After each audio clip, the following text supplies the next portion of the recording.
Praise the Lord, everybody. I'm just so happy to be able to talk to you today. I wanted to talk about prayer as a birthing process. I've talked to people recently, and they've told me, Pastor, I've heard your videos, I've watched your videos, but you got to understand something, Pastor. I just don't think that God is hearing me. I don't think I am getting through to God because I don't see any answers. I don't see anything playing out. And to that statement, I would say, God is hearing you.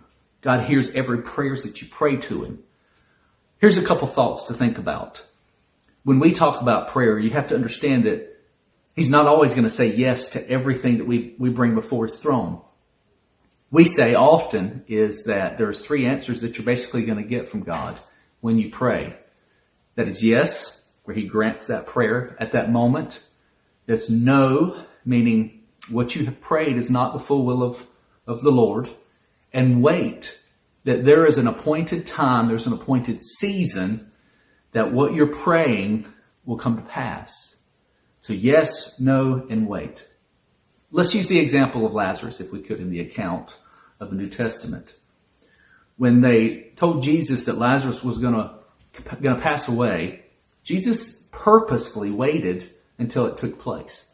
Now, many people questioned Jesus in why He waited and why He stalled, and then Lazarus passes away. In fact, we read that Jesus actually weeps. It's one of the shortest scriptures in the whole Bible.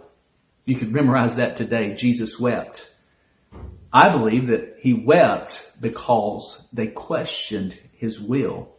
So Lazarus passes away, only so that the greater will could be done, where Jesus raises him from the grave.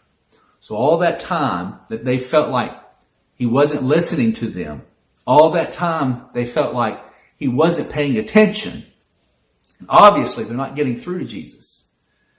He ultimately performed a greater will to be done in His appointed time and in the right season. So we have to take those things into account as well. Let me impress upon you. Let me impress upon you deeply that the Lord is hearing your prayers. The Lord is hearing your intercessions. He's seeing those tears that you cry.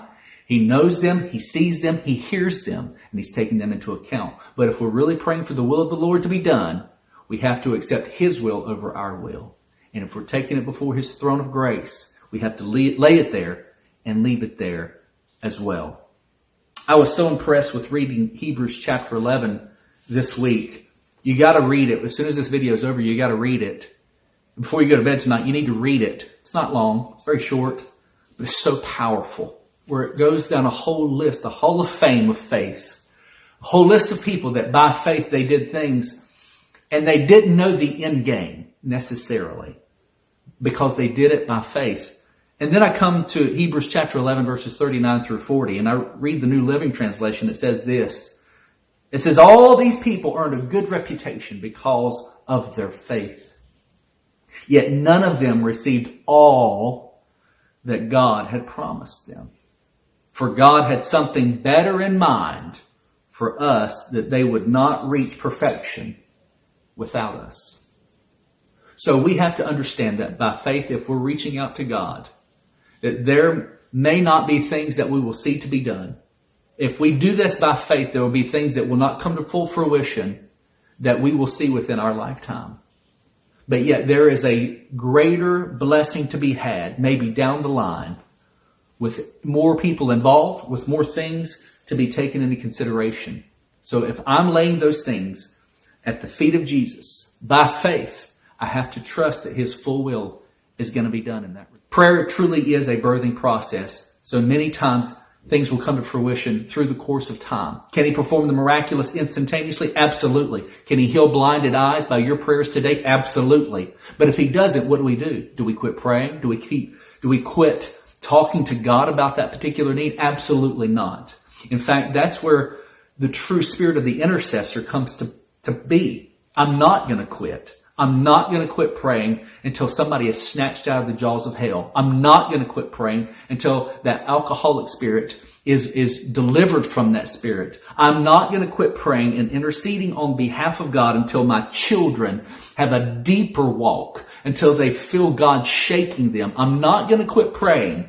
See, that's the spirit of the intercessor. I'm not going to quit. No matter what, I'm going to intercede for the needs so that they can be met. The greatest of all things to be done, but let us seek that His will be done.